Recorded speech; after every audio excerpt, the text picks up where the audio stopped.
Welcome to Talking Tuesdays with the Starch Queens. It is May. Can you believe that? And finally, we have some spring here in the East. Wow, it's about time because I was really getting tired of being cold. So it was a really beautiful day here. Tonight, we're going to be talking about mercury amalgams. We're going to be talking about HDL and cholesterol. What's the best vitamin D supplement to get other than the sun? What's the best way to handle it when friends are constantly asking you to go out to eat? Plateaus. How are we going to handle them? How long should they last? How do we push through them? So that's on our agenda for tonight and lots more. We always have lots more. So that's the main stuff. All right. I want to jump in tonight because Kara Heckman, who is one of our Starch Queens members, she is having some issues with her teeth. And she is concerned because she still has mercury amalgams in her mouth. And so she's kind of concerned about this because her dentist is not using safe protocols to extract the mercury amalgams. So let's first of all talk a little bit about mercury and what it is, because, oh my gosh, first of all, did you ever hear the term the mad as a hatter? Okay. Well, that's from Alice in Wonderland. And literally, you as you're watching Alice in Wonderland and the Mad Hatter's walking around talking nonsensical, and you're thinking it's some kind of amazing literature. No, it was because he was mad, literally mad, because in Danbury, Connecticut, that's where they used to make the hats. And the phrase "mad as the Hatter" is because as you got exposed to in the process of making hats, they used mercury. And the process caused you to go crazy, nuts. So that was just one of the symptoms. I mean, death was definitely another part of it. But so anyway, so let's talk a little bit about mercury, because mercury is a huge, powerful neurotoxin. It damages the immune system. It can contribute and make worse all your health issues. It can contribute to memory loss, depression, autism, and heart disease. Wow. The mercury fillings that are in your mouth are constantly, every time you chew, you brush your teeth, they're releasing mercury vapor. And there's a book by the name of Dr. Tom McGuire, who's a dentist. And this is some excerpts from his book called Mercury Poison in Your Teeth. And he's got an awesome video out there. And he talks about, he did a video and he took an amalgam out of somebody's mouth and he had it there on the table. And they used a machine that measured the amount of mercury per cubic meter of air. So they had it on the table and they were just measuring the air in the room, okay, and it came up 0.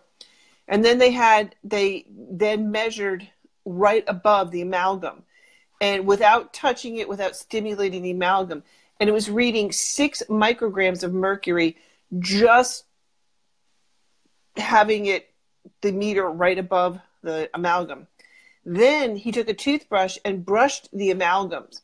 And he said it can vary how much is released depending upon how hard you brush, and obviously the type of toothbrush, where they have a soft, medium, hard brush, blah, blah, blah. He also said that if you have copper amalgams as your base, that they can release up to 50 times more mercury with the same temperature and stimulation like brushing your teeth. But anyway, the test showed that after he did this, 260.7 micrograms of mercury released. Now, the World Health Organization limits your exposure to mercury to just 25. That's so just low. just brushing your teeth is going to release over 200 micrograms. Okay? That's crazy. So, and he goes on to talk about this. He said chewing food is going to release 36 micrograms. Teeth grinding, that at night you're stressed out and you're grinding your teeth, 350. He said a wet polishing, like in the dentist's office, is going to get 500 micrograms. A dry polishing is going to give 600. And then he said an unsafe removal of amalgams in your mouth is going to be 1,000 micrograms. Wow. I know. Wow. So wow. the metal mercury vapor in any quantity is poisonous and can have psychological and physical effects. So I just want to talk about some of the effects. Like, here's some of the symptoms of chronic mercury poisoning: anxiety, confusion, depression, lack of concentration, memory loss, mood swings, nervousness, slurred speech. Some of the physical symptoms include allergies, anemia, asthma, chest congestion, tiredness, chronic coughing, hair loss, headaches, joint, muscle aches, ringing in the ear, vision problems, and sore throat. And then Wow. diseases that were related to chronic mercury poisoning was Jeanne, Alzheimer, dementia. Wow. Wow. Arthritis, autism, chronic fatigue, diabetes, fibromyalgia, lupus, MS, Parkinson, reproductive disorders, and thyroid. So that's pretty much everything. I know. Well, and especially for me, I mean, because my husband, was dealing with MS. When we first got married, he opened it, we got onto the topic of mercury. I don't know how. But he's like, how do I know if I still have amalgams? And I'm like, open your mouth. And he had 9 of them. We went immediately. Wow. I didn't wait. That night, I was on the phone to the dentist. Yeah. Hi, we need to schedule appointments. We need to get these out. So the process for removing these amalgams, first of all, you want to keep the fillings cool during removal, because the process of drilling is going to release a lot of heat, and that's going to then in turn release more mercury vapor. So you want to keep it cool by constantly putting water as you're drilling over it to cool it down. You do a process called chunking. So you cut the amalgam in chunks so that you're releasing as little as possible. You also want to use a high volume evacuator, which is the sucking thing, that thing. And they says this is not normal that you would normally have in a dentist's office. So it's a little bit higher end machine. So, and you want to keep this at least a half an inch of where you're drilling from so that is being sucked out. So any of the mercury vapor is hopefully being sucked out. He also says to provide the patient with an alternative air source so that you have a supplemental air that you're not breathing this mercury vapor in. He also says to use an additional air purification so that you're having like a filtration system right near the head of the patient. And also to use activated charcoal. So to take some of that before you have these amalgams taken out so that the mercury will attach to the charcoal, and then you'll just pass it out with your stool. Yeah, the activated charcoal is good stuff. Yeah. Yes. Good stuff. So I just wanted to share that with you because that is a serious topic. And I was very blessed to have a very progressive chemistry teacher who told me to get the mercury amalgams out as soon as possible. So as soon as I graduated in my undergrad, I went and had them out, but I didn't know any better. And so back in the day, they didn't have those. And I remember getting sick after I had them out, and it took a while for me to get over it. And I never knew what it was, why. I never put 2 and 2 together, but in hindsight now I know why I got sick. Well, anyway. For me, I had perfect teeth until I got braces on when I was in junior high. And back in the 70s, that's when we had the railroad track, the quote unquote, the tin grin. And I had my, and I had them on top and the bottom, the headgear, the rubber bands going every which way. And I'd be talking to my friends and boom, out of my mouth would shoot a rubber band and hit him in the nose every time. So needless to say, my orthodontist left them on too long, and I had big old ruts in my teeth. And I have got so many fillings in my teeth. And it just so happens I went for my semi-annual cleaning today, and I knew we had this question, and I asked my dentist, who I adore, I said, okay, Dr. Huseth, do I have any of those, I called them algorithm fillings. He said, nope, you have silver fillings and some of the white fillings. But I said, no, I don't have any of those mercury ones. And he said, nope, you have no mercury ones. I said, because good, I don't want to be a Mad Hatter. And so it's really important. It is. Oral health, as a rule, is so important for you. Nick's, for just a real quick recap, Nick was, before we went plant-based, he had gingivitis, periodontal disease, not gingivitis. He had periodontal disease where his gums were receding, and they had to give him that prescription solution. And then almost at the same time we went plant-based, and now he's perfectly fine. His gums are perfectly healthy. No more receding gum lines. So overall, get those mercury fillings out. It sounds like you almost have to go to a specialist, Jeanne. Do you have to go to a specialist? Well, my dentist did it. I mean, Okay. he had all these protocols in place. Wow, that's a lot And of protocols. well, but I mean, he had it ready to go because I wasn't the first person, clearly, Wow. that wanted Yeah. these things out. And so, yeah. And Wow. so, yeah, I Yeah. mean, but you need to find a dentist that will do that. And I think it's really important because, Right. you know, you do have dentists saying that, oh, it's not a problem. It's so small amount. It's like, whoa. When the World Health Organization only recommends at a minimum 25 micrograms, and just alone the process of you taking that out is going to generate over 1,000. Wow. That's Yeah, crazy. I That's know. crazy. It's insane. So I think people need to take a little bit more serious, and I think it's one of those things like medical doctors don't know about nutrition. So, you know, I think Lonnie mentioned also using about a rubber dam. They said that, but the mercury vapor will go right through that dam. So, Wow. you know, I mean, Wow. other than possibly not keeping like the chunks of it for you to swallow, the dam is not going to help. But anyway, Right. Yeah. all right, go ahead. So what was the cutoff year that they stopped doing mercury-based fillings, so that we can tell our viewers, you know, if you've had fillings up until 1982 or 84, I don't know do we know that? I don't Okay. know, because I think it was an individual choice. I mean, some dentists kind of quietly, you know, who had a little bit better chemistry, you know, background, Right. quietly stepped away from it and stopped using it. Wow. But then you had people using the mercury amalgams right even up to like 2000, you know, Right. depending upon the Really? practice. Yeah. Wow. Wow. That's Because it was recent. still in use. Absolutely. I mean, well, to Wow. us, I mean, that's almost 18 years ago, you Yeah. know, almost 2 decades. So, you know, it seems like yesterday. But anyway, that was the Y2K. So basically, our recommendation is go to your dentist, have a checkup, check for the fillings that you have. Are they silver? You know, composite? What are they made of? And get those mercury ones out. all right.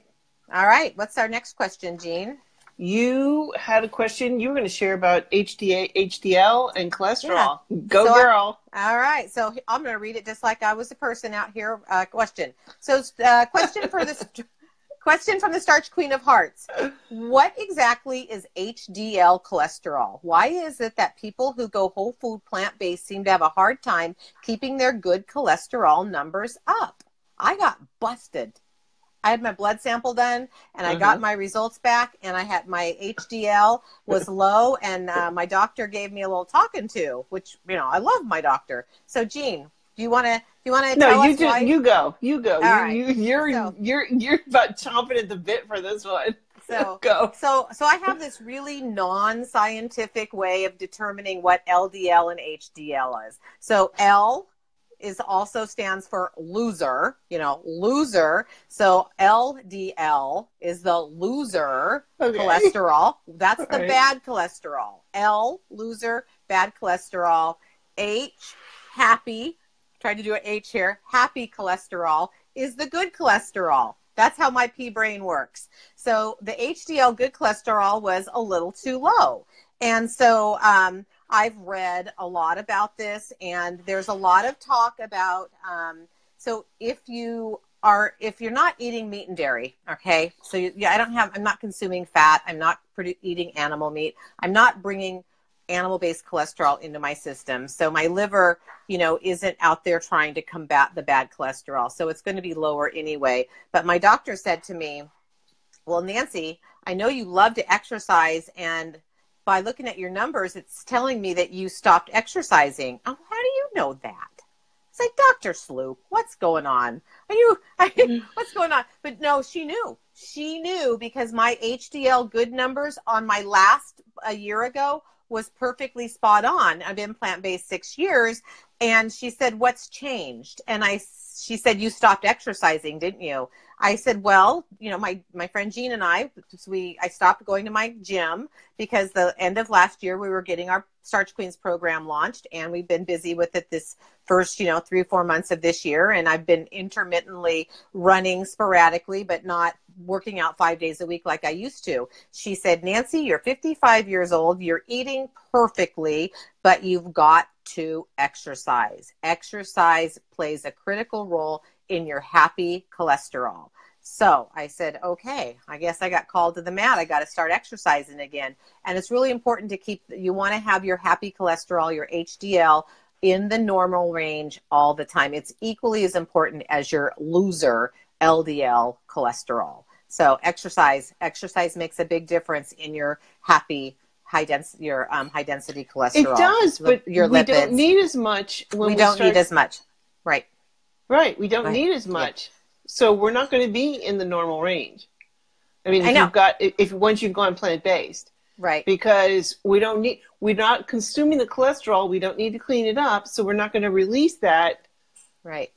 Exactly. And that's everything that I've read. But she could tell that I hadn't exercised. And I was like, dang it, I got to get back at it. So now I'm recommitted, getting my HDL back up there. It's really hard to get the numbers. You know, I fought for so long with this lifestyle to get my cholesterol down. Now I'm trying to get it back up. It's like, what? This is wrong. This is not right. So anyway, I'm excited about getting back into exciting under doctor's orders. So that's kind of a fun thing to fun thing to share. I just want to say the steps, because we're competing with steps right now, and somebody's steps are low. Not saying who. Somebody's driving a big old desk at work, not walking. That's for dang sure.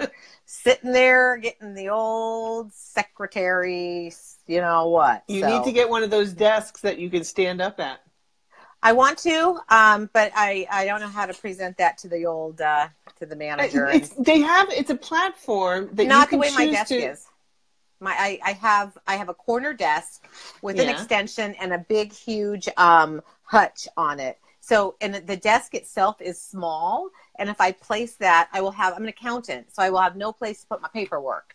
And I got to have, paperwork to spread out, so it's just not going to work. I just need to walk. And so I'm going to walk. Okay. So yeah, okay. you are getting me on the steps. No doubt about it. So the runner over there, the runner. Yeah, the runner who's not running. Yeah. All right. So just wanted to say. Starch Queen Nancy has another question for Jeanne. Do tell. I had another test on my blood test that was, my vitamin D was low. It was, what did I say it was? 22. I think it was 22. So it's pretty low. And that's because, again, I work in an office and I don't get out. When I go running, it's in the morning. The sun's barely out. So I'm not getting any nice sun rays. And I'm a mushroom, pretty much just a mushroom. And so...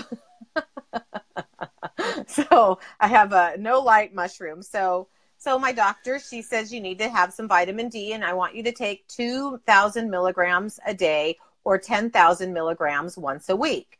And so I have the My Life, My Kind Squirt Vegan Organic vitamin D, but I'm pretty haphazard about taking it. So I moved it to the counter from out of the cupboard, and I've been taking it since, I got the blood results. And but my question for you, Jeanne, is what is the best form of vitamin D other than the sun? And then I've got some options here. What foods are high in vitamin D and how much do we need to eat? Is it better to try to eat your vitamin D or to supplement? What health risks are associated with low vitamin D? I mean, I know, a lot of the answers to this, but shoot, go ahead. You're biting. I mean, go, girl. So vitamin D, mushrooms are high in vitamin D. So Nick and I try to get a lot of mushrooms in. But from my research, you'd have to eat a whole lot of mushrooms. And I don't like to eat that many mushrooms in a day. I like mushrooms, but I don't want to live on mushrooms. For me, I'm going to supplement my vitamin D. Obviously, the best thing Dr. McDougall recommends that you get out in the sunlight for 15 to 20 minutes a day. Can you do that? Is it reasonable? But for me, for all of us working folks, when you go to work and you have to be to work at 8 and you don't get home till 4:30, 5 o'clock, the sun's gone down, or, you got something to do after work, you've missed that, high noon opportunity to sunbathe. So what do? We have to supplement. So like I said, I've been using a liquid vitamin D, but I'm not real happy with it because it contains oil. It's got an oil base in it, and that bothers me. So Well, there's another one. There is another one from the same company, Garden of Life, that it's in a pill form. That's a chewable. Yeah, is that version? And that one's organic. Yeah, it's organic and it's vegan. But and I think if I recall, the liquid one was only 1,000, and the chewable pill, is 2,000, which is like usually the recommended dose that they say. Right. But you could also cut it in half with a pill slicer too. You know, well, if you don't want to go for the 2,000. I mean, I'm always on the. I like to err on the low side when taking supplements. That's just my personal opinion. Well, I don't like taking pills. I don't like taking supplements, and I don't like taking pills. No. So I've decided I'm going to get a 10,000 milligram pill and just take it on Saturdays. I'm just going to take it once a week, and then she was going to have me recheck my my vitamin D and my happy cholesterol in 60 days to see how. You might want to research that, because that, a little. I know some of it is you store it. But is it too much? Is it an overload on your system when you're putting in that big of an amount? Seems like a lot to me. I agree with that. It does. Kathy Kingstrom says, I take a script of 50,000 units one time a month. Oh, I like that idea. But that seems like a lot. That seems a lot too. I mean, I don't know. A lot. I don't have any. This is just my gut feeling. I don't have any. Yeah. I don't have any research on this. Yeah. I think it's something that you should research. Yeah. Because it's an important piece. It's an important element.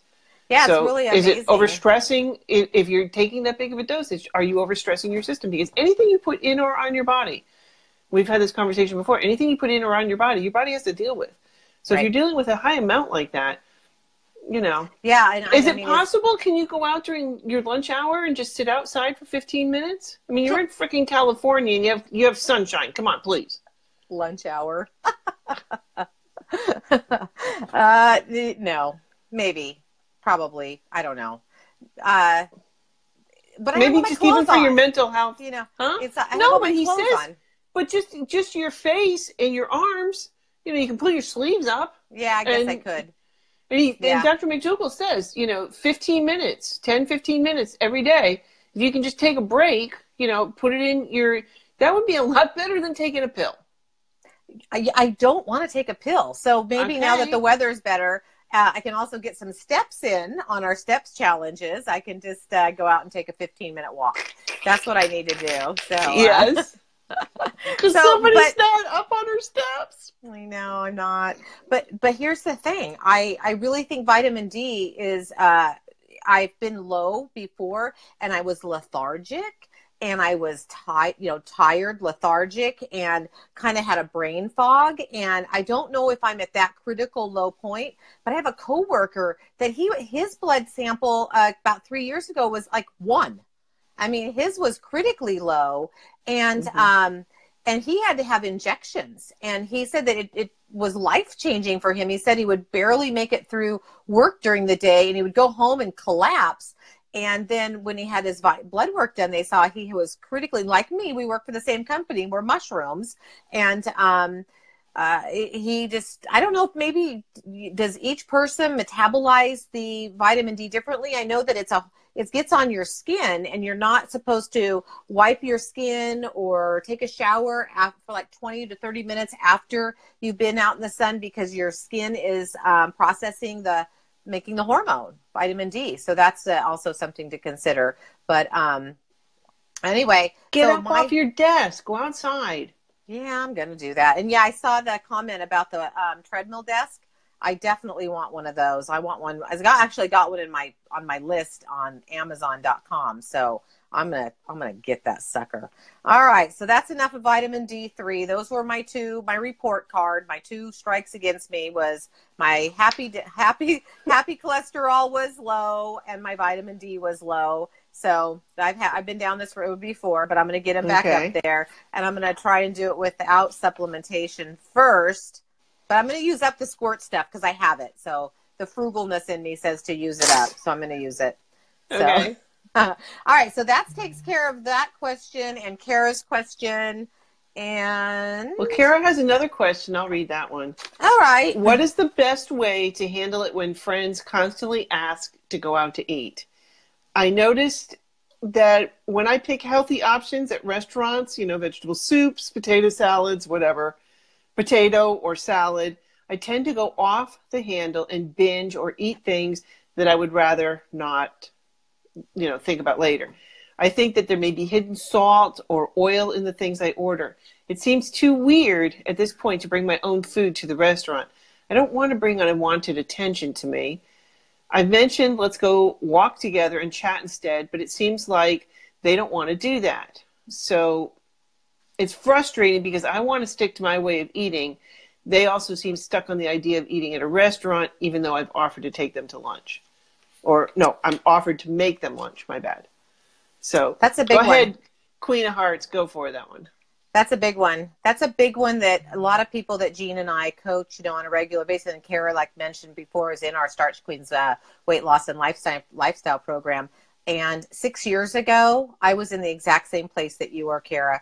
I did not want to, I was hyper sensitive to just anything that was food related. It was like, I didn't trust myself. I didn't know what to do. I didn't know what to eat. I knew that restaurant food was loaded with salt, loaded with oil, loaded with sugar.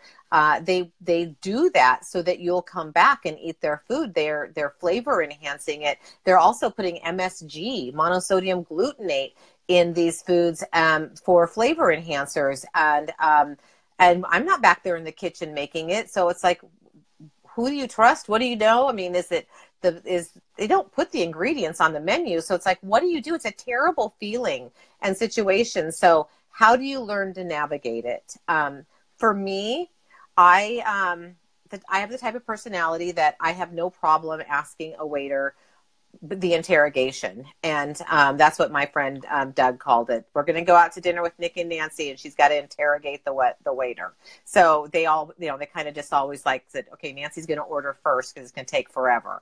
So so that's how it started for me. It was just learning. It was a learning curve of what restaurants I could go to, what restaurants would be agreeable to modify something on the menu for me, and what friends were patient to come to lunch with us or to dinner with us. And we have really good friends. We have, the majority of all of our friends were patient, great sense of humor. They knew that I was going down this lifestyle, and I was 125 pounds overweight, and it was important to me. And I shared that with our friends. They'd seen me go on one diet after the other, and so they saw that I meant what I was talking about. I was going to stick with this one. And so I just found that talking to the waiter first was very helpful. And then I started bringing my own food. I didn't bring like a whole meal. Salad dressing was pretty much the most thing. And I still do that to this day. I bring salad dressing with me. I've also gotten to the point where I can stand the red wine vinegar, but it's just way too vinegary for me. So if I know someplace that I only can have a salad because we're going to a steakhouse with a group of friends, or I have to go on a business dinner, like we went out to dinner at a steakhouse a couple weeks ago for business, and it was like the fanciest steakhouse in Chico. And I was like, again, even 6 years later, I was panicking, thinking, okay, what am I going to eat? I did my homework. I was like, okay, calm down. I looked at the menu online. Nothing I can eat. So I took the waitress off to the side and I said, I'm vegan, because pretty much everybody knows what that means. But if you say you're plant-based, they're like, what? So vegan, they understand. And I said, but on top of that, I don't want any oil or any salt. I said, so can you bring me a plain dinner salad, and I'll just double it. And so she said, sure. And I said, no dairy, no meat, nothing on it. And she said, okay, got it. So I get my salad and it's got feta cheese all over it. And so I sent it back. I said, this is dairy. Yeah, it's from a goat, but it's really not dairy, but it's goat from, most feta cheese is from goats. So she's like, oh, I didn't get it. So anyway, so I sent the salad back. They brought me a plain one, and I brought my salad dressing. And now granted, I was having dinner with the CEO and the COO of huge companies, and I whipped my salad dressing out of my purse, and I didn't think twice about it. And people are like, oh, I want to try that. And so people started using it. So you have to build up some confidence, some personal self-esteem and some confidence. And as for your friends, sometimes you have to take a friend break.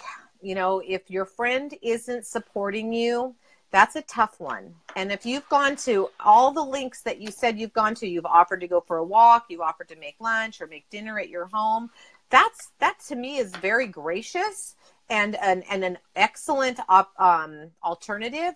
And, you know, these friends should be saying, fabulous, fantastic, let's do it. Let's go for a walk.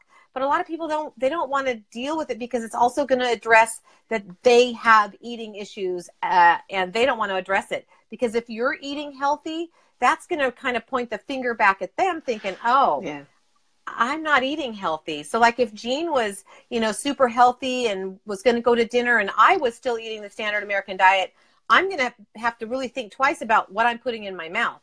And a lot of people, they want to bring you down to their level. They want you to still be doing the same type of habits and you know, drinking and eating and smoking and doing everything that they're doing because you're that fun person who does all those things with.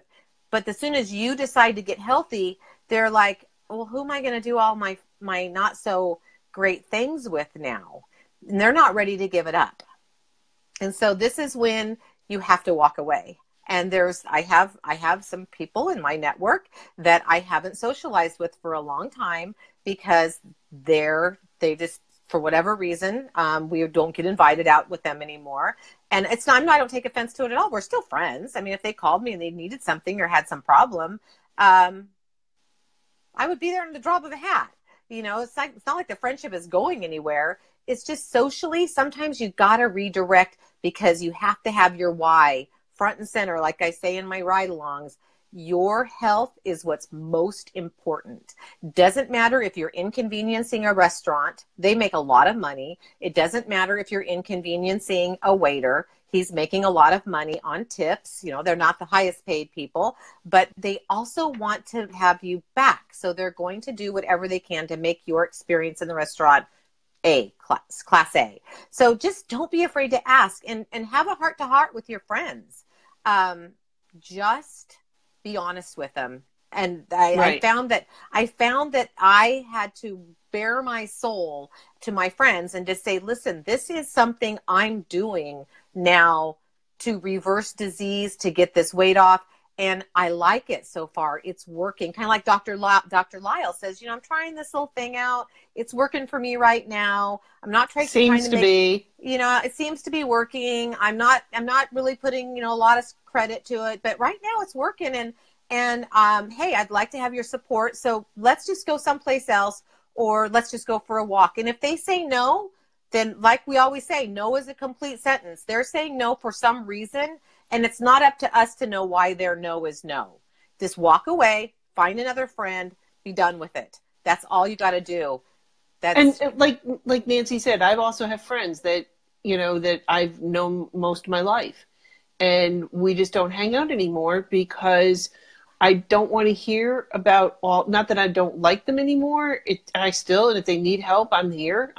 You know, you're still friends. We're still friends. But I just cannot be around them because they have much different values now in terms of health than I do. I mean, my girlfriend, who's 3 days older than I am, is already had several strokes. And after the first stroke, I went over there and helped her. Yeah. I brought her the videos. I bought pans. I bought food, like several $100s of food, brought it over, taught her how to cook, spent a whole weekend with her. And she started doing it for a while and felt better. And then she slid back. And then she's had several more strokes in the meantime. And all she does is call me up when she's like really bad. And it's like, you know. So I think at some point you just you start creating a whole new circle of friends that are more focused on health consciousness. Also, going back to the restaurant, one tip is to call ahead to the restaurant if you know where you're going, because that's what I will do. And they will make accommodations. We had to go out. Oh my God, this is crazy, for work.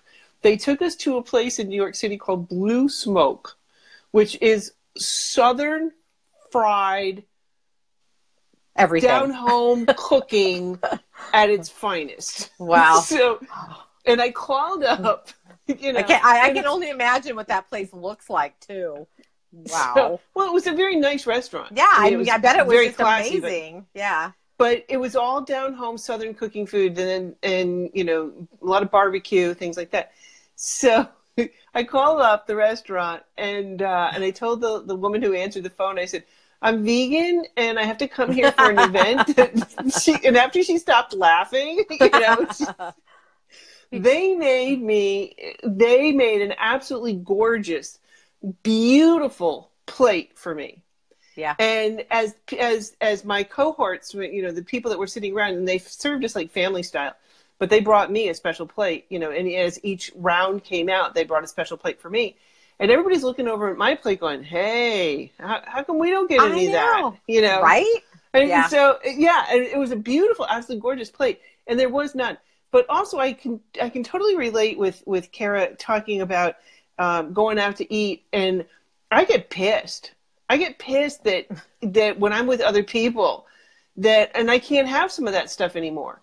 And sometimes I think it messes with my head too, because then I'll go home and it's like, you start this, you know, the raccoon comes out, you know, and you're right. I think there is the oils, the salts and things like that do trigger. Yeah. Absolutely. Yeah. But I also get pissed. I mean, I know we went to an event not too long ago, and everybody else was eating from the buffet, and there was just tons and tons of food on the buffet. And like, there was like 2 things that I could have. And I kept going back for, you know, seconds on salad. Woohoo! Carrots. Yeah, carrots. Carrot sticks. Yeah. My not favorite. Yeah, I know. I mean, it's, you know, and I kept going back for, you know, stuff that was you know, approved on our lifestyle. And I got, you know, and everybody else was digging into all the amazing desserts and everything else. And I got pissed. I got really pissed and angry. You know, like they were sitting there eating, chugging down food, and here I am trying to not. So I think that also just triggered me as well. So I think just putting yourself into those situations, I think you sometimes need to just kind of reevaluate the friendship. Yeah. So as Jeanne and I call each other the yin and the yang. So I'm going to say the yang to her yin, that she was pissed off. Now for me, I've gotten past that. I do not see food at restaurant as food. I see it as literally cancer plate, heart disease plate, autoimmune disorder plate. I see it as obesity plate. I see it as an acne plate. I literally have trained my brain to see the restaurant food as disease. So when I go there, I try to really limit what I'm putting into my body, because to me, it's frankenfood. I don't want it in me. I couldn't spit. It's a mindset. It's a mindset that you've got to get to. And for me, it's okay. So I put my business hat on. A restaurant is a business. A business wants to make money. A business must have customers to make money so they can stay in business. That is their whole point of being there. They do not need me as a customer to stay in business, because they're selling disease. They're not contributing to the health of the citizens of my community. These are people that are unknowingly spending their hard-earned money and shooting themselves in the heart with heart disease, because this food is not health promoting, it's disease promoting. And that is where I don't get pissed anymore. I don't see food. I've gotten out of that recreational mindset where food has always been a recreational eating. I don't see that anymore. It's like, you know, so that's the yin and the yang. For me, I don't care. I've lost that whole thing. It's like, okay, fine, you want to go to a steakhouse. I'm totally fine with sitting there, having a glass of ice water and chewing on a piece of iceberg lettuce, because I don't care. I don't want the stuff in my body, but I want to be with my friends or my family. So I go, I laugh, I talk with them, and I enjoy them. That's the whole point. So when you'll get there, Kara, it's like this whole burden is off of your shoulders. But that comes with time. Yeah. 2 things. Don't be afraid to say no to your friends. Don't be afraid to talk to waiters and waitresses. They want to help you. My good friend was a waitress. My daughter right now, she works for a pizza parlor company. The customer, they want your money. They want your repeat business. So they will try to do everything to accommodate you, just like Jeanne had at the really good Southern and I've had the same type of great experiences where people will say, man, I want what she's eating, and that always makes it really a fun experience to have something good to eat and be with your friends. This is a really good question. Really good question. I know. But Steph is with me on this one. I see that. She's still pissed. I am still pissed. I am. I do. And I don't go out much anymore. We don't. Yeah, it's too expensive. Well, number one, it's expensive, but two, it's even when we go out to eat and even when I do, ask, I'm so salt sensitive that it's not worth it anymore. Oh, yeah. In terms of my health. I mean, yeah. It just is. Anyway. I did get really pissed at Applebee's here in Chico because I went into great lengths to tell them I wanted a plain baked potato. PLAINPOT, plain baked. I spelled it out for them, and I really made it very clear. And I go to I'm all excited about getting my big old baked potato. It was my lunch hour. I was going to go get it. And those things are giant over at Applebee's. I was excited. And I go over there. I drive back to my office, that's got all the packaging, and I get it out and I take a bite of it. And I'm like, oh, holy crap. This is not a plain baked potato. It had so much salt in it. It was just like crystal inside. So I get on the phone. I call them up and I say, hey, I just got this plain baked potato that's kind of got a lot of salt in it, and it looks a little oily. She goes, oh, yeah, we inject, a salt oil flavoring into the potato and rub salt on it before we bake it. I said, well, how is that plain? I said, I didn't want salt or oil in it. She goes, well, we thought you meant on it. I'm like, but. On, what the hell's different? On. And she goes, well, a plain baked potato to us means no, you don't want any butter, cheese, sour cream, or bacon. Lesson learned.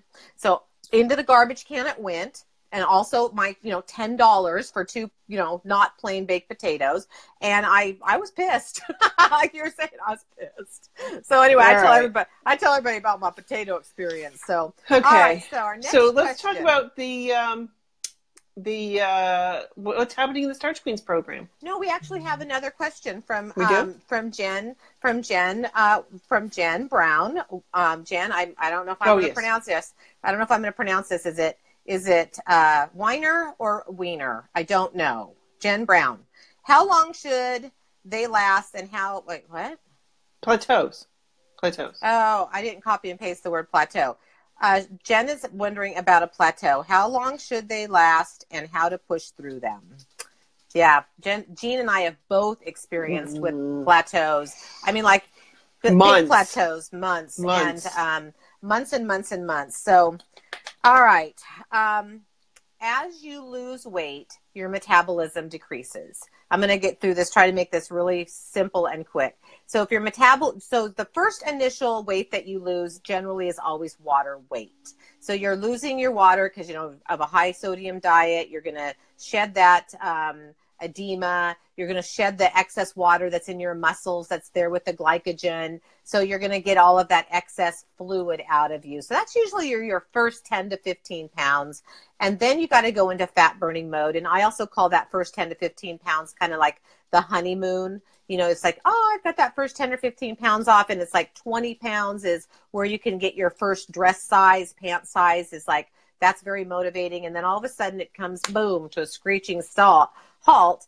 Unless you're just doing a very rigid type diet. So what happens is you're losing weight, your metabolism's coming down, and your calories are coming up to your basal metabolic rate. And so that's a plateau. So when your metabolism comes down and you're eating and consuming the same amount of calories that it takes to sustain life, you're going to plateau. So how do you shake up the plateau and get the fat burning mechanism going again? So to do that, you also find out that now for my plateau, what happens with my experience was being plant-based is I lost my initial 50, 60 pounds and just being really super good. And then I plateaued for a long period of time. But I had allowed bad habits to creep back into my lifestyle. I was going out to eat. Nick and I were super busy. My mom was in very declining health. So we were eating out at restaurants more, so higher salt foods. So they were still plant-based. They were still there. Oil, I hadn't gotten into the Dr. Esselstyn understanding yet of how important no oil was. And so eating, rice and bean burritos at Chipotle 2 or 3 times a week. Huge mistake. Huge mistake. So I always ask the people that I'm coaching that they're plateaued, what bad eating habits and activities have you let sneak back into your daily routine? Usually people will say, I got to plateau, but I know we're all human and I'm so guilty of it. It's like, I have to think back. And I did read a couple books on this too, about we know why we're plateauing. We are eating differently. We're bringing in more calories, or we're, there's always the possibility of you're exercising and you're building more muscle, than the fat that you're burning. And so you're gaining muscle weight, which is fantastic. But if it's just a solid plateau and you've been at a weight loss program for 10 months, 12 months, or 4 months, or even 5 months, and you're human, it's most likely you're bringing in more whole grains, refined grains that have a lot of a slice of whole grain bread has 140 calories, and it takes 2 to make a sandwich. That's 280 calories. Then you put stuff in the middle, and your little tiny sandwich is easily 600 calories, depending on what you put in. If you put peanut butter and jelly in there, you got a 450 calorie sandwich. So I recommend, Jen, that you sit down and you look at what you're doing, and have you had any bad habits come back into the program of your nutritional program? Are you eating out too many times a week? Are you using a different salad dressing that might be oil-based? Are you having more refined grains than you did when you were in weight loss mode? Are you not exercising? What's different? What's changed? Because your body is your body. It takes X number of calories to sustain life. And when you go below that, you're going to burn fat. Now, maybe you also don't have much more weight to lose, and it's going to take longer for you to lose it. So you need to decrease your calorie consumption and increase your exercise to burn those last, what they call in the industry, stubborn 20. Those last 20 pounds are always the hardest to get off, because your metabolic rate is coming down. And increase the greens. And really increase the greens, increase and really follow the calorie density chart, and keep your foods as full of water as possible. Salads, low starch vegetables, and really look at what you're eating. And I promise you, your plateau will break. But you may have to go through a reduction program, like one of our Starch Queens members simply removed refined grains from her diet last month and dropped 14 pounds and shed a ton of water, because her body, unbeknownst to her, was very sensitive to refined grains. Refined grains increase inflammation, and inflammation was causing her a lot of water retention. So that's our recommendation, is to go back, address what you're eating, look and be honest with yourself. Have I allowed any bad habits to creep back into my daily eating habits? And if not, the bottom line is always check your thyroid, see your doctor. If you're doing everything pristine and you're exercising and you're not getting any extra hidden oils, hidden salts, hidden sugars, then see your doctor. You could have a thyroid problem. Have some blood work done, and get under any medical reasons that might be causing it. But 9 times out of 10, we are our own problem. We're just letting bad eating. Yeah. We're just letting our old habits sneak back in. And you can gain weight very easily on a whole food, plant-based lifestyle with you eating high caloric. If you're eating avocados and tortillas and sandwiches and lots of, the vegan type foods that are processed foods equals weight gain, period. Processed foods equal weight gain. So keep those out of your diet. And I'd like you to report back in a couple of weeks, Jen, and let us know that you heard this and that you changed up something. You also might want to read up on intermittent fasting. Intermittent fasting is a great way to get the system in fat burning mode. I like it. Jeanne's been having great success at it. So that's another recommendation, is intermittent fasting. A lot of great information on the internet and some very good books out there. I just read one last month on it that I really liked. Great question, and thank you for asking it. Go ahead. Next question, Jeanne. Well, what's happening in the Starch Queens program? We have a great challenge this month. Last month, we did a challenge on the Starch Queens program. We did to get refined grains out of your system for a month. So now we're switching over to beans and greens. So 1 portion of beans and 2 greens every day. So we want to make sure that we're increasing our beans and greens. So that's our challenge for this month. So I'm really excited about this because I love my beans and I can easily do 2 greens every day. So this is a win-win. This is an easy one for me. So yes, I'm loving it. So I started off my morning this morning with a savory breakfast. I steamed up because of this whole, the whole romaine lettuce thing. I'm not having any salads. So it's like I'm almost like, what am I going to eat, Jeanne? I got no salads. But then I was like, okay. Sprouts. Yes, I love sprouts. And you're going to have to share your sprout machine with us on a Talking Tuesday one of these days. That thing is awesome. So, it is. I'm telling you. Yeah. In literally 8 days. And the yield was so much from one cooking thing. It was incredible. And then as soon as I harvested that, I washed out the machine. And then I started another batch. And that's already going downstairs. Literally, I start it and walk away. It is so awesome. So as far as quantity, are you getting a crop every 8 days? Every 8 days. And is it enough to last you to have a serving of these every day for 8 days? Yeah. Wow. So you don't have to for one person? For Carl and I. For my husband. For both of you. For both of you. Excellent. Yeah, I got to buy one of those. That's so cool. Oh my God. I'm serious. Yeah. Seriously. And get the one that waters it for you. Let's put the link in the comments. Let's put the link in the comments. There's 2. One has no watering thing, that it's automatic. And that was like, I don't know, $50. And the one I bought was $150, but it waters it for you. And it's on a timer. So it's got a little pump and it shoots the water up and then it's on a cycle. I walk away. Literally, for 8 days. That's what I got to have, because those poor little sucker seeds aren't going to stand a chance with me with brown thumb. So no, seriously. Yeah. You put the seeds in the tray. Yeah. And you walk away. It is absolutely fantastic. Absolutely fantastic. Awesome.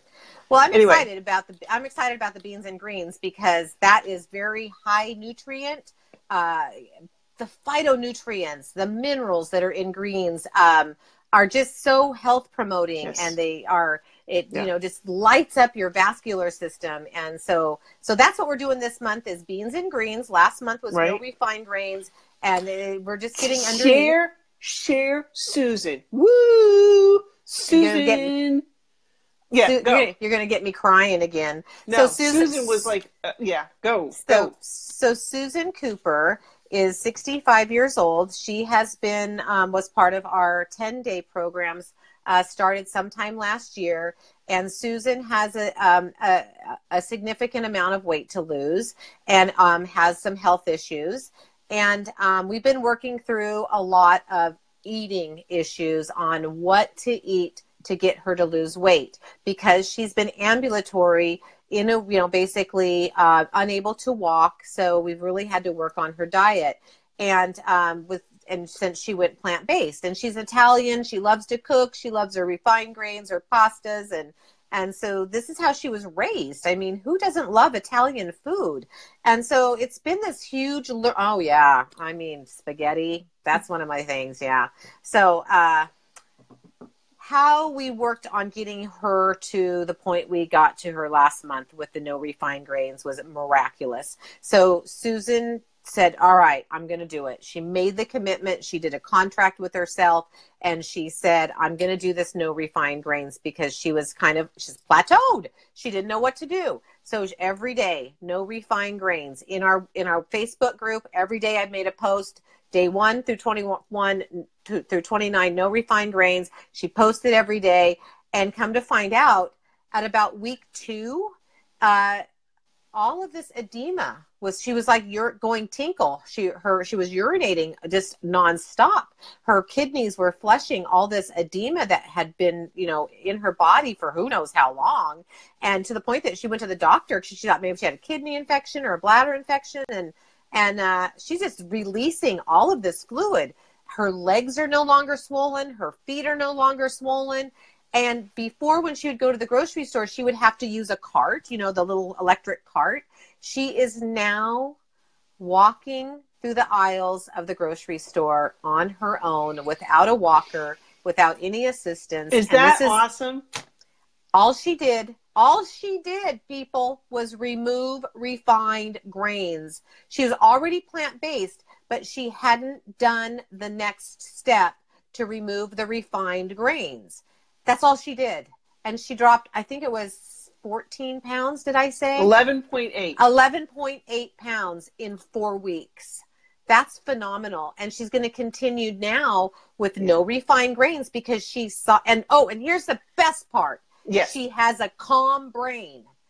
And now the dopamine is not, firing in there going, that whole roller coaster merry-go-round. I call it the cycle of insanity, that you get, you keep eating these pastries and you get a bagel and then you want some toast and then you want a ho-ho, because it's that dopamine that your brain's just going, feed me, feed me, feed me, feed me. And it's like, and you talked about the Mad Hatter. So people that are extremely sensitive to refined grains, you cut that cord and your brain's gonna fight back. It's gonna say, wait a minute, look at me over here. I want my dopamine. And you're going to stand back and you're going to go, shut up. You're not getting your dopamine because I am the boss. And that is what Susan did. She stood up to her food addiction. It's the chemical dependency of the dopamine, and said, I'm the boss. And she's reaping the rewards this month. So she's going to continue going no refined grains, increase her beans and greens, and she's going to see that weight come off of her like that. And the clear brain. The calm brain. She was faced with situations this month that would normally have sent her to the refrigerator or the cabinet for comfort food. But she said, didn't even bother her, never even thought about going and doing the recreational comfort food eating, emotional eating, because her brain was calm. You got to cut the cord. You got to cut the cord on the refined grains. Now, that doesn't mean everybody. I always say, no, none of us are the same. So, but if you think you are sensitive to refined grains, you got to cut them out in its entirety. And Susan is a perfect example of everything that we're teaching in this program about refined grains. Now, and the thing of it is her body is healing. That's the most important thing. And now when we add these beans and greens into it for this month, her body's going to continue to heal and the weight's going to continue to come off. I just adore Susan. I call her my soul sister. She's amazing. I just love you, Susan. You're getting it. We have just built such a great friendship, and I'm so happy for you and proud of you. Keep up. You're the boss. You tell that dopamine critter inside your brain that he's not getting any more. He's done. All right. What else we got, Jeanne? Lonnie, one of our Starch Queen members, wants to where to use silken tofu. When does a flax egg work better? When should you stick to powdered egg substitutes instead? I'm finding it seems to be trial and error for me, and I'm betting there is a better way. Do you have any suggestions?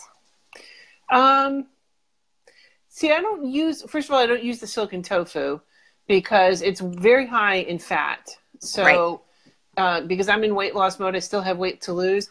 I don't use the silken tofu. Flax, I don't use much. I use a little bit, like just a little sprinkle of it on my stuff, on my salads and things like that. I don't use a lot. Again, it's high caloric, materials. Powdered egg substitutes, there's the egg replacement. Yeah, egg replacement. Egg replacement. Yeah. I just don't use that stuff anymore. And I used to use it a lot because when I was making a lot of McDougall's recipes, Mary used that a lot in the beginning because that was one of the great replacers. But since then, if I'm making muffins, first of all, I don't make muffins anymore. or very rarely because it's got the, the processed, the flour and stuff like that. So I don't make that much anymore. But, I don't think it needs it. You can use a little bit of the flax, to help bind it together, which is what the purpose of the egg, a whole egg or, thing like that would be to use. But I just don't use that stuff anymore because I'm eating whole foods. I mean, literally whole foods. And, my grains, like I just, I made a kamut. I don't know how to say it. I think that's right. Kamut. Kamut. I think it's kamut. Yeah. Kamut grain. I just made that tonight, and that's cooling downstairs. So I'll eat that with my beans tomorrow. I have kidney beans that's on for tomorrow, and so that with the kamut grain. So I'm not really eating that kind of stuff anymore. So I don't know.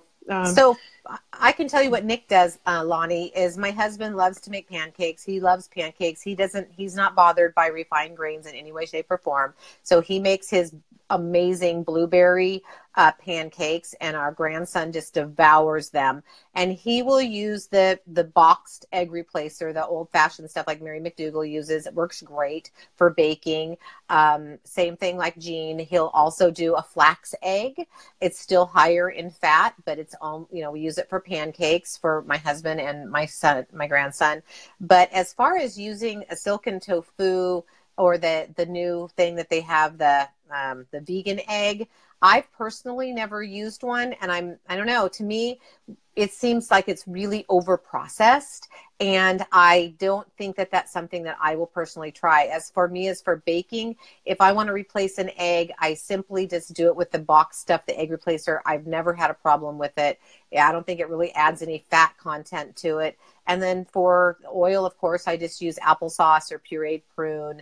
It works wonderful. And my baked stuff that I bake for going to family events or for work, whatever, is always delicious. So I don't know that I'm really ever planning on using one of those replacement vegan eggs. They just seem too processed for me personally. So I'm sorry we can't truly answer your question, but we're just kind of giving you our take on your question, if that makes sense. I have my favorite products this week. So I'm going to talk about, I'm talking about, now this is, I don't get the small bottle, I get the big one. I just bypass the smaller size bottle because I go for, this is what from Pure Haven Essentials, this is a surface cleaner. And I use this on everything. I'm not kidding. They have another one this is called the Scrubbing Cleanser. And I don't think you can see this very well because of the glare on it. Anyway, but this is called the Scrubbing Cleanser. And so I use this to get in my, how like when I used to use like the Scrubbing Bubbles Cleanser and you're bending over the bathtub and you're trying not to breathe because you know how, oh my God, how toxic it is. Oh, so yeah. And plus that's going down the drain. It's going into our watersheds and all those chemicals are just not good for being out in the environment. Nope. So I use this Scrubbing Cleanser. And you need only a little bit. It's not a lot, just a little bit. And I also use this on pots and pans, like especially for stainless steel. It really does a good job of getting off like the beans. They kind of have like on my Instant Pot. Yeah, on the Instant Pot, I use this on that to get that off. That works great. But it makes really good on the soap scum precipitate that comes out in your bathtub. So this gets this off. And then after I use it, then I use the surface cleaner on top of that to just polish it and make it shine.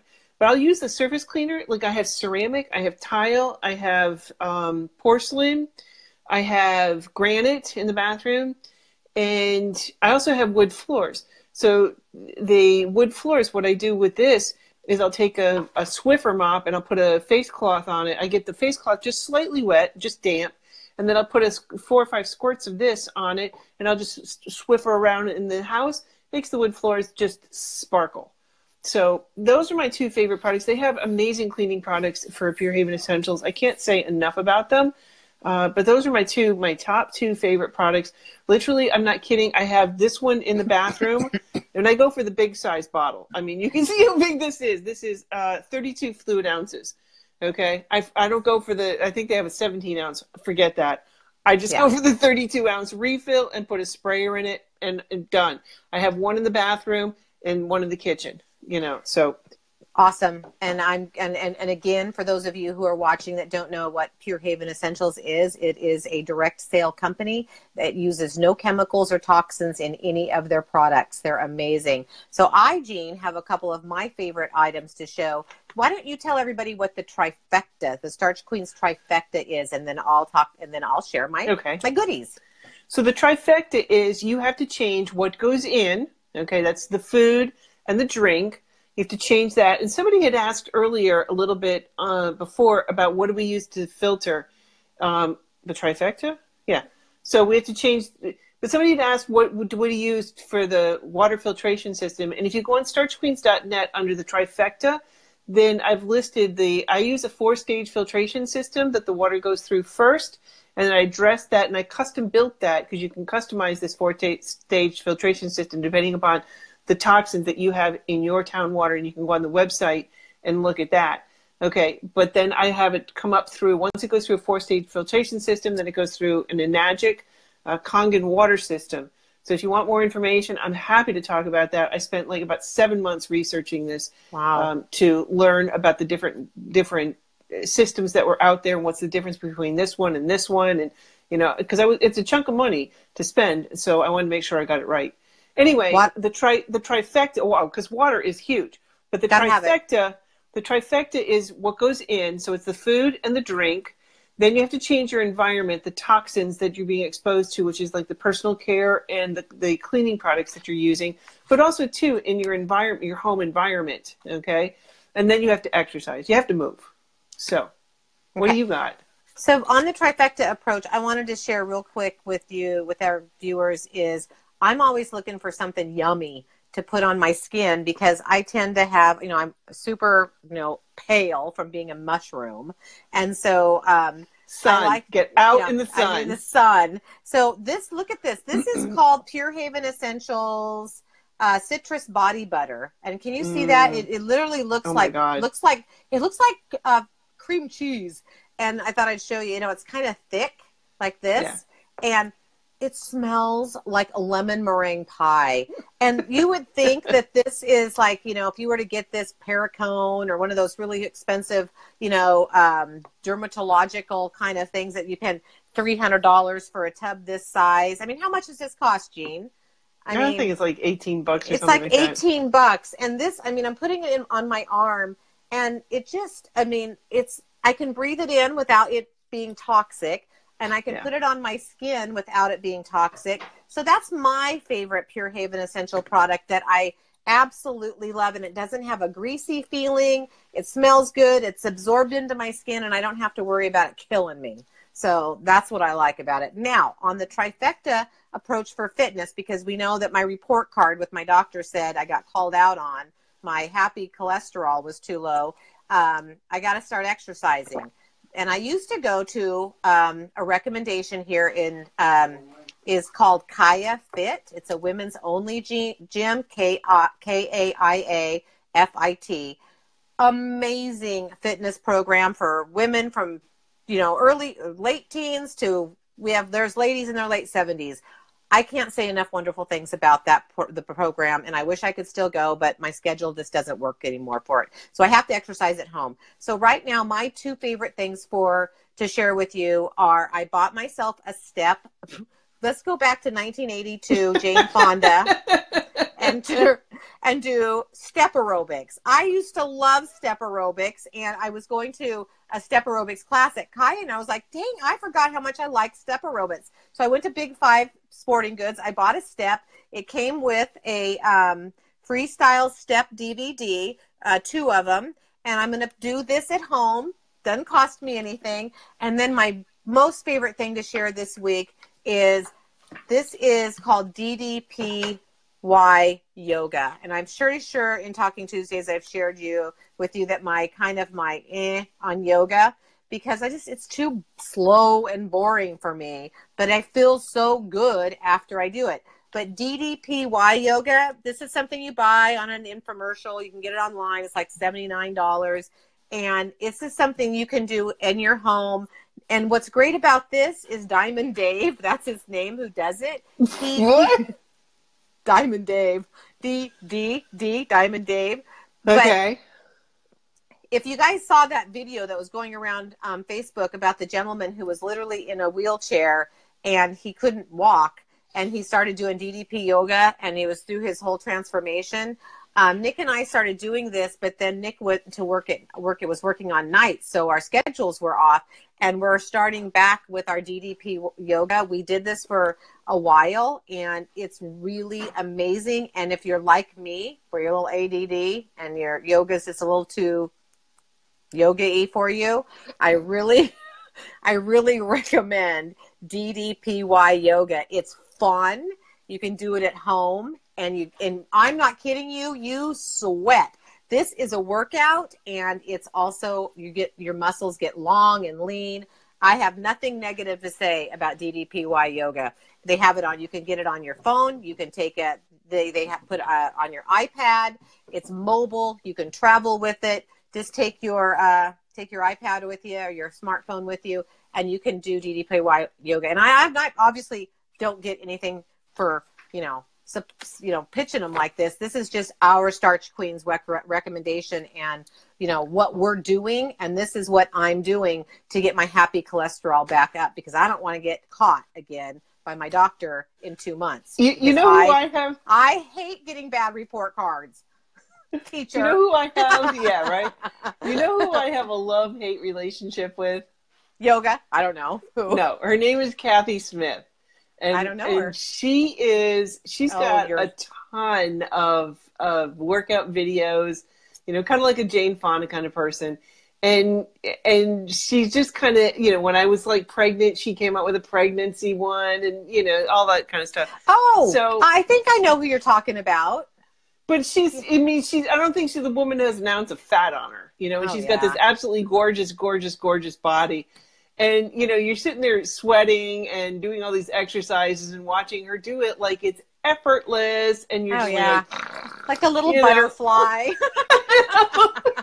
So it's a lovely relationship with Kathy Smith. My God, I know. So I'm stepping back into 82, putting on my leotard. I'm going to do my step aerobics and my DDPY badass yoga. All right, what book are you reading? Real quick, what book are you reading? Stop it. I'm still on. I'm still on it. I haven't. Do you know how much time I have to actually read? I know. Okay. I know. I mean, seriously, I lay in bed and the book falls on my face, and I get like three. I've been reading the same paragraph for the last 3 weeks.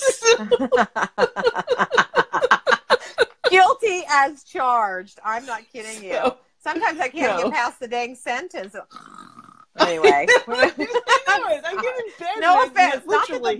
Not that the book is bad. No, it's like I lay in bed. Oh my God! By the time I crawl into bed and I put my head down, it's like literally 30 seconds. I mean, I maybe read a paragraph. So because that's the next series. And by the way, I just released the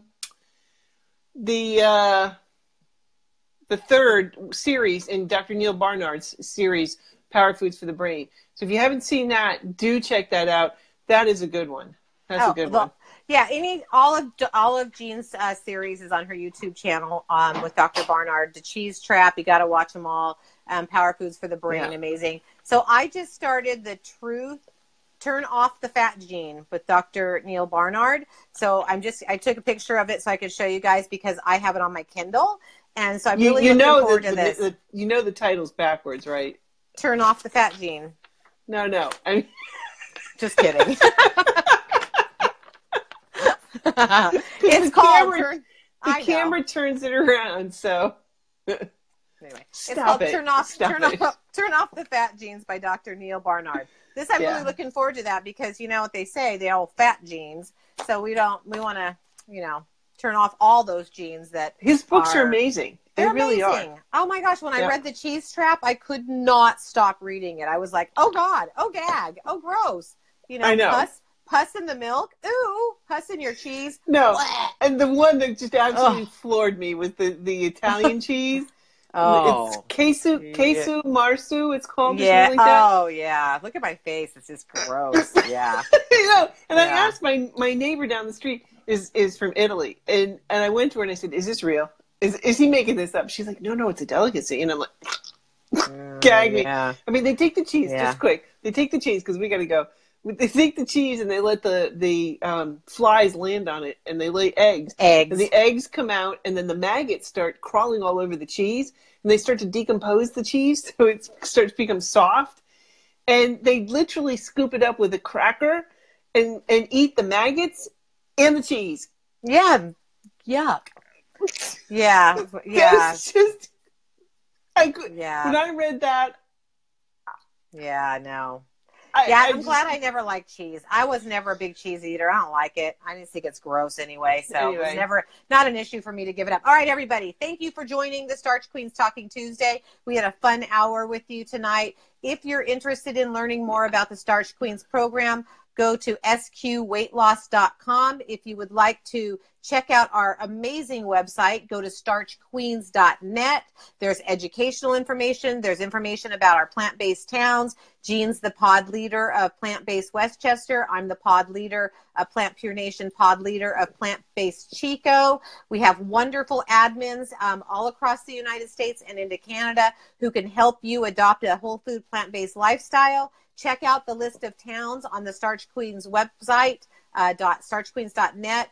We want everybody that hears this, who's never adopted a whole food plant-based lifestyle, to understand that it's doable, it's easy, you can achieve your health goals by what goes on your plate. It's that simple. All right, everybody, good night. High five. High five. High five, high five, high five. I got my stunner ring on tonight. Woo. So it's all glass. Right. It's glass. Good night, good night, everybody. Good night.